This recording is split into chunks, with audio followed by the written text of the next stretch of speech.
Hello, social media and YouTube world. It is your homegirl, Miss Kjnae, coming at you real quick on this nice, sunny, warm day in the summer. Dealing with the communication. How's everybody doing with their communication? Are you getting better? I'm getting a lot of good feedback on my videos, so word up to all the people that are viewing and following. I appreciate the support. I appreciate the feedback, and as long as I keep getting feedback, I'll keep doing videos because it's be a lot up here, y'all. It be a lot going on and stuff. This is not just what I have heard or people coming and telling me their business. You know how people think like, oh, if the shoe fits, it's like, wear it. That's the only way that growth happens, right? So I just been through a lot, you know. Some people think that, you know, just because a person is not up in age, or that doesn't mean that you haven't experienced something. Sometimes young people, sometimes young adults experience life in a major way, and you talk to seniors and older people and they haven't even been through that. So I mean, life happens to everybody at any stage of life at any time, and that's why communication is so important, because you never know what someone has really been through, what their thought process is, what their mental state is, where they're at spiritually, what side they on. Everybody is not on the Lord's side. I'll just put that disclaimer out there, alright? But, you know, hey, there's room for everybody to grow. There's room for everybody to progress in life. There's room for love for everyone. There's room for people to be successfully happy and raise a family. There's just so much room for people to just grow in life that there is no excuse that people are so stuck in life the way that they are. And so that takes, you know, accountability on the people that know stuff and know information and have wisdom to share and hold on to it. So that is part of the reason that I am doing what I'm doing, because I am led to do so. It is not to clap back. It is not to throw out negative things. It's not to talk about anybody. It's just real life issues, real life topics, real life, you know, situations and elephants in the room, and people, you know, be in love with a person and want to be with somebody, but they just don't communicate too well, that the person just moves on because there's never no meeting of the minds. You know, it's just like so, you know, confrontational and, you know, full of conflict and drama. You just throw in the towel, but your heart still yearns for that person. The way that you maneuver, you still consider that person. You still think about that person. They're one of the most important people still in your life, even if you're not connected to them, even if you're separate at the time.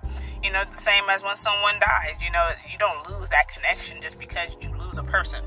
You understand? So it's just, you know, it goes like that.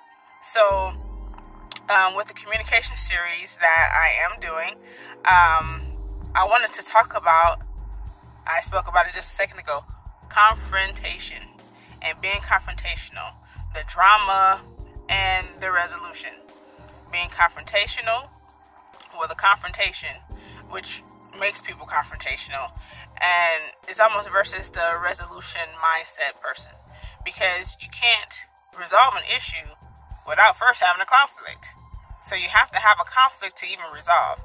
So that is going to bring confrontation, because you're dealing with people that have different point of views. You're dealing with people that look at life differently.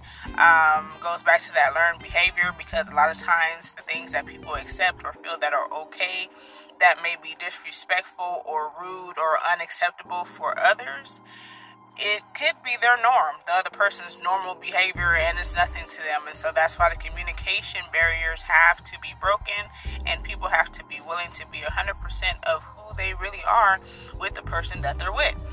And the problem is, you have so many people that you might know family history, you might know something about someone's past, and they don't even think that you are aware of this information. So a lot of times when things happen, people are embarrassed, people are full of regret, agony, disappointment, hurt, let down, you know, and really embarrassed about certain things that they have experienced in their life.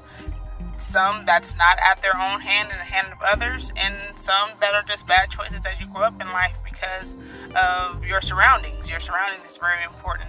And so a lot of times people like to blame other people's surroundings, like friends and family and stuff, on why the person is reacting or making bad choices or not good decisions or not considering the two parties in the relationship doing other things that are not productive. So a lot of that is because, you are what you attract. I mean, if you are a person that likes to party, most likely you're going to hang around a lot of extroverted, socially based people that like to be around people. And when you think of party, it doesn't mean that it's just like a bad, drinking, drugs, trap music. A party can be a good celebration. It's just the simple fact that people like to be around other people, different mindsets, or people that have common mindsets that like to socialize. For some people, if that's not your style, but you're with a person that's like that, it may cause some confrontation because you're not in agreement about, them going or how long that they get to be there and who's going to be there. All those type of factors can make a person real uncomfortable, and it can cause a conflict and create the confrontation, which brings the drama. Nobody likes drama. So the person that's bringing the issue to the table has to already have a resolution of how they feel that they can resolve the situation, not for the other person. You can't make a person do nothing. You can only control yourself. The only thing the other person can do is consider your feelings and make a good judgment in the knowledge and respect of us, right?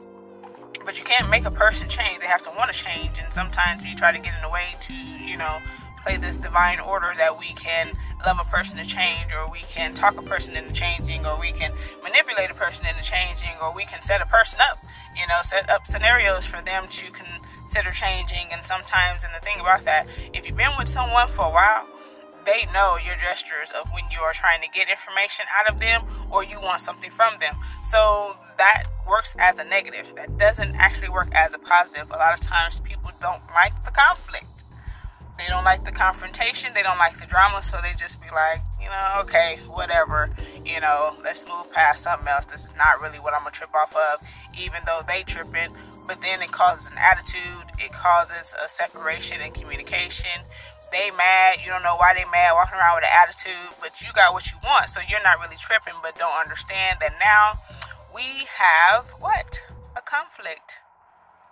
So you can want something later, and the person is like, no. You like, what you got an attitude for? Because remember, you just got what you wanted. So they gave you what you wanted, but they're uncomfortable, and they now have a problem with you because they sacrificed and took one for the team and gave you what you wanted.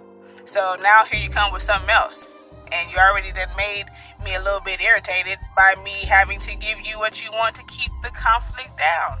Don't want the confrontation, don't want the drama. But if a person doesn't realize that these persons are making sacrifices for you continuously to satisfy the other person, then it becomes a confrontation. Now everything you ask me bothers me. Why do you keep asking me stuff? Do it yourself. Why are you asking me? Those things happen. It's like, I'm frustrated with you. Like, get it together like you do it. But it's just because you didn't acknowledge or realize the sacrifice that the other person was making in the request that you asked that they really didn't want to do. So now you have to figure out how to make this person not have an attitude, but they're not telling you what they have an attitude about. Because at the end of the day, they just wanted to give you what you wanted so you can be happy. But then if you're coming back with stuff and, not appreciative of what they just, allowed you to have in regards to what they didn't want to do, then it's like, now I have a problem with you, and you keep asking me stuff. So now you're like, okay, well, how do I fix this person having an attitude with me? I didn't do nothing wrong. I don't feel like I did nothing. And they're not telling you what it is that's bothering them. So that's miscommunication in a whole bunch of different areas that then causes the confrontation. So now there's drama. You got to wake up to this person. You eat breakfast with this person. This person calls you throughout the day. You get home. You have to talk to this person. You have to see this person, you have to greet this person, and you're greeting them as nothing is wrong. You're greeting them like you don't have a problem with whatever the issue is that you may have about the situation at hand. You just choose to go throughout the day doing the regular routine of how you meet and greet and communicate, but you have a problem that you don't want to discuss. But you then have an attitude because you're holding what you feel in and don't want to talk about it. But it's creating drama. It's creating a confrontation within the relationship, and then the other person that asked the request in the first place don't even know why you tripping. That's not fair. That's not cool.